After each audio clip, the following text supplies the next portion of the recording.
Eu irei estar trazendo nesse vídeo aqui alguns conceitos sobre a ferramenta que eu utilizo no mercado financeiro e que eu utilizo para postar vídeo no meu canal.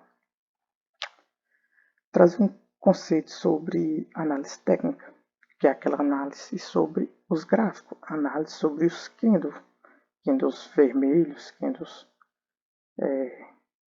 verde, que é bem característico aí de toda vez que pesquisa day trade. A gente tem essa ferramenta como um antecipador de tendência. Como assim um antecipador de tendência? É um modo que utilizamos para antecipar, para tentar prever possíveis movimentos que o mercado irá fazer. Tanto movimentos de alta, tanto movimentos de baixa, porque o mercado é como se fosse quase como uma montanha russa. Então, ele tem momentos que os preços sobem, tem momentos que os preços descem. E a análise técnica vem como uma ferramenta de medição, como um termômetro, para a gente poder estar operando, sabendo quando o mercado está barato, quando o mercado está caro, que hora que é hora de comprar, que hora que é hora de vender. Na variação dos preços, as ações, assim como os derivativos, estão sujeitos à flutuação dos preços, para cima, para baixo, tanto de forma racional como irracional, porque como os investidores geralmente são humanos, então essas variações de preço vão causar sentimentos nessas pessoas. Sentimentos esses que podem vir a influenciar a tomada de decisões de compra e de venda, de forma racional ou irracional, depende do movimento. Os day trade, o que faz análise técnica ali nos gráficos, geralmente trazem a filosofia de não ter tanto empatia e tanto sentimento com o mercado, para você ter uma visão mais limpa e fazer as intermediações, as negociações necessárias. Assim, nessa mesma seara desse antecipador de tendência, a gente tem características como a especulação. A especulação é como uma teoria, uma hipótese, uma ideia que os negociadores têm quando estão negociando aquele ativo, com o objetivo de lucrar com a variação desse preço, para cima ou para baixo. Comprou a 1, vendeu a 2, por exemplo. E trago também uma imagem aqui que tenta representar os sentimentos que esses negociadores podem vir a ter. Que no primeiro momento aqui, de forma especulativa, com a hipótese, a teoria de valorização, a pessoa faz uma compra no seu ativo, no seu derivativo, e elas têm um saldo positivo, ela sobe um pouquinho, faz uma compra a 1, sobe um pouquinho, seu R$1 virou, a exemplo, seu R$1 virou R$2. Então isso já causa um otimismo. Então seu R$1 continua subindo e vira R$3. E isso te dá uma euforia. E o mercado ele continua subindo e ele vem aqui para R$4, por exemplo. Então isso já gera alguns sentimentos, como um sentimento de ganância nas pessoas. Só que o mercado ele não é unidirecional. Ele toma várias direções, sim. Então ele começa um processo corretivo que também vai trazer sentimentos para esses investidores. No primeiro momento, talvez não assuste algum, porque ele sabe que o mercado tem uns processos de subida, de descida, mas o mercado continua caindo e seus R$4 agora já virou 3, já virou 2, voltou para 1 e aí já começa a te causar medo, porque aí você já fica R$1 negativo, R$2 negativo, R$ 3 negativo, você já pode entrar em uma fase de desespero. E, consequentemente, após o desespero, a gente pode ter um sentimento de raiva também no mercado, de vingança do mercado, porque levou o nosso dinheiro. A perca não é bem recebida comumente. Conforme vai passando, pode gerar um sentimento de tristeza, depois um sentimento mais ambíguo, sem muito interesse.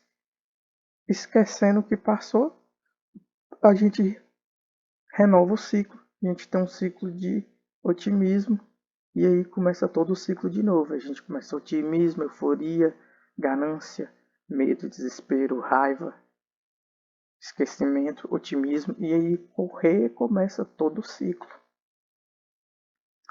Passando para o próximo e para completar sobre esse assunto, a ação do mercado. Sobre tecnicamente todo esse conceito de ação do mercado, toda essa movimentação do mercado e o porquê disso ocorrer dessa maneira. Aqui trazendo um pouco a reflexão sobre a ação do mercado, a gente tem coisas que vão influenciar diretamente, como o preço desse ativo, se é um preço que as pessoas estão julgando barato, se é um preço que as pessoas estão julgando caro, o volume de pessoas, se tem 1 milhão, 2 milhões de contas negociando ali aquele ativo, o número de contratos. Para aqueles que já têm um conhecimento básico em ações, os contratos seriam como uma cota daquele ativo, ou melhor, daquele derivativo, no caso desse canal aqui que a gente fala muito sobre o mini índice. Voltando um pouco sobre o conceito de tendência, se é uma tendência altista, se é uma tendência baixista. E a análise técnica também leva muito um contexto histórico, porque olhando para o passado você pode ver valores que aqueles investidores acharam que aquele ativo estava barato e começaram a fazer a compra desse ativo, assim fazendo o ativo ter uma vibe otimista e começar uma subida. Mas como isso ocorre? A gente tem um senso comum entre os compradores e os investidores. Um senso comum a respeito de quê? Eu te respondo. A respeito da situação econômica de um país, no caso dos derivativos, ou no caso dos ativos, que são ações, da empresa. Se aquela empresa está numa boa fase de faturamento, se aquela empresa recebeu alguns benefícios fiscais. Então a gente pode ver, não, ela tem uma boa perspectiva de lucro futura, ela está em uma boa situação, não está endividada, então eu vou comprar porque esse ativo está barato. Então o gráfico em si, ele funciona como uma espécie de atalho, um atalho para antecipar uma possível movimentação, uma movimentação de alta ou uma movimentação de baixa. Então, é uma ferramenta como um termômetro. A gente sabe se a temperatura está muito alta ou muito baixa, e aí a gente entra intermediando e negociando para pegar a diferença e obter lucro com essas negociações.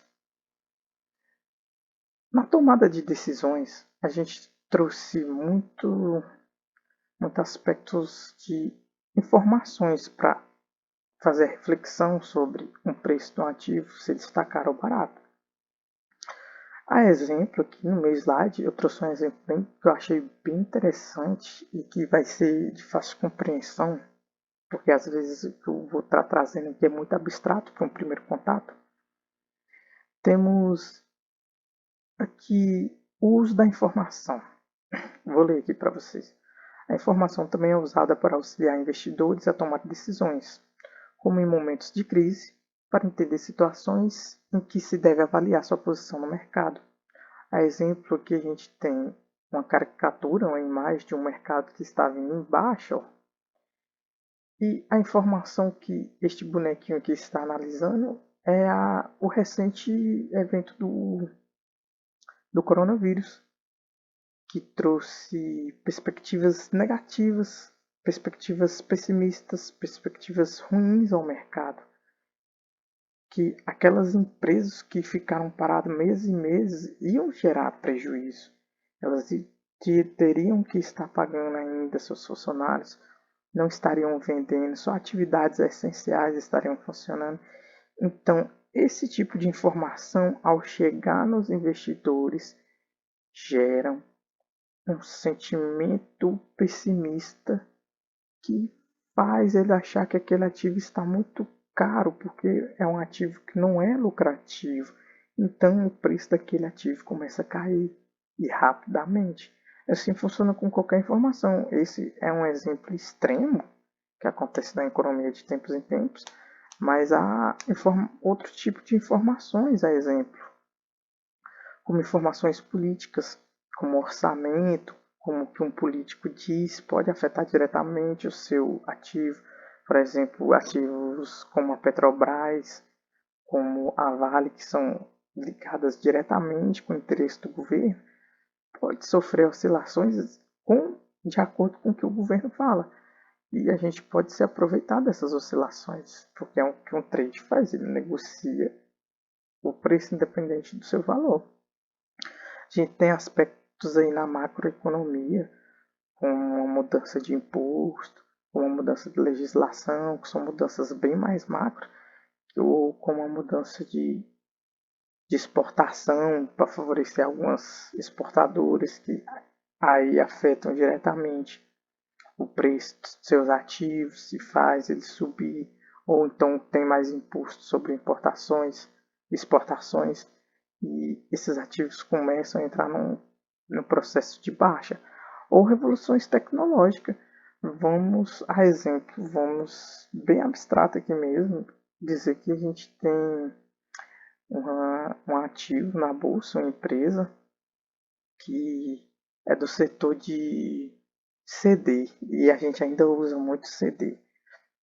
Então esse ativo está bem valorizado porque todo mundo usa CD para gravar suas coisas, para gravar suas músicas, imagens, vídeos. Então a gente tem uma revolução tecnológica e todo mundo começa a usar pendrive. É muito mais prático, cabe muito mais informações, é muito mais barato.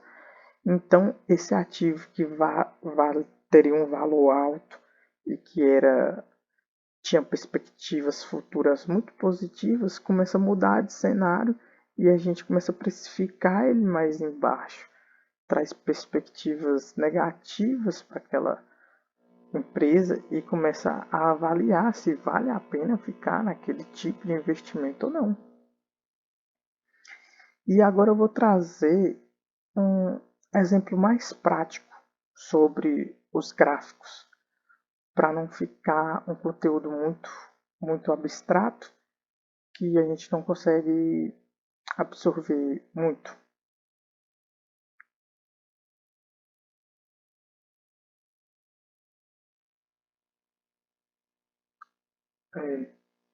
Se passando um pouco mais de uma hora, eu fiz a entrada aqui de compra na primeira vela do dia, 9 horas da manhã. Coloquei um stop de 150, próximo de R$ 160, que seria o limite de perda. Então o mercado, como explicado, ele é um oscilador, ele sobe, ele desce. Ele foi contra a minha posição até um valor de R$ 130 e começou a retornar no meu ímpeto de compra de alta. Ele voltou, ficou no 0 a 0 e está dando por volta de R$ 30 no momento, depois de uma hora de operação. E aqui ainda pode seguir muitas e muitas horas de operação. Quando você trava a negociação, você trava quanto você vai arriscar financeiramente, você, você fechou como quase. Você tem que ter uma visão que como se fosse um contrato. Você pode sair antes, pode, não tem problema nenhum. Mas quando você está dentro da sua técnica, dentro do seu gerenciamento, você não pode ter esses sentimentos de dúvida, de, de medo, você vê a oportunidade, você faz a entrada, então espera o resultado de acordo com o que você estudou, de acordo com a sua experiência no trade. É que ainda tem muitas horas o mercado se desenrolar e logo mais vou mostrar mais. É que ainda tem várias horas para o mercado desenrolar, ou como podemos ver, está pegando aí uma boa alta, passou perto do stop, mas agora está indo de acordo com o esperado e temos que só observar, sem sentimentos. Então, já se passaram pelo simulador que é acelerado 2 horas e meia de operação. Então eu fiz uma compra no primeiro candle do dia e ele veio descendo aqui, ó, e deixou um saldo negativo de R$ 130. Conforme ele foi recuperando e iniciou uma tendência de alta, ele zerou a operação, chegou a dar um lucro de R$ 50 a pessoas que se deixam levar pelas emoções e depois de ter passado um calor, de ter visto um saldo tecnicamente negativo na conta dela, viria a pegar esse valor. Então iniciou um novo processo corretivo, voltou, zerou, ficou negativo, coisa de R$ 20. Então retomou a alta. É como foi exemplificado antes. O mercado ele sobe, ele desce e há alguns padrões que a gente vai vir a reconhecer e vai te indicar se tem probabilidade daquele mercado subir ou descer. Então aqui no exemplo ele subiu, deu mais R$ 70, corrigiu mais um pouco e agora ele está dando um pouco, chegou a dar R$ 116, agora já está voltando mais um pouco, está dando 90. E conforme o passar do tempo, você vai vendo o gráfico e vai vendo se aquela operação faz sentido. Nesse exemplo aqui é um padrão que é bastante difundido na internet e muita gente fala dele, que é os fundos que ele vai fazendo aqui, ó, quando volta mais alto do que o anterior. Aqui ele corrigiu, subiu, corrigiu novamente, subiu, mas esse é bem mais alto do que esse. Então ele vai criando de, um padrão de subida, um padrão de escadinha. Vou desenhar aqui para ficar mais didático. Porque a gente tem esse padrão de 10, volta, subir, 10, volta, subir, entendeu? E o padrão de baixa seria o inverso também.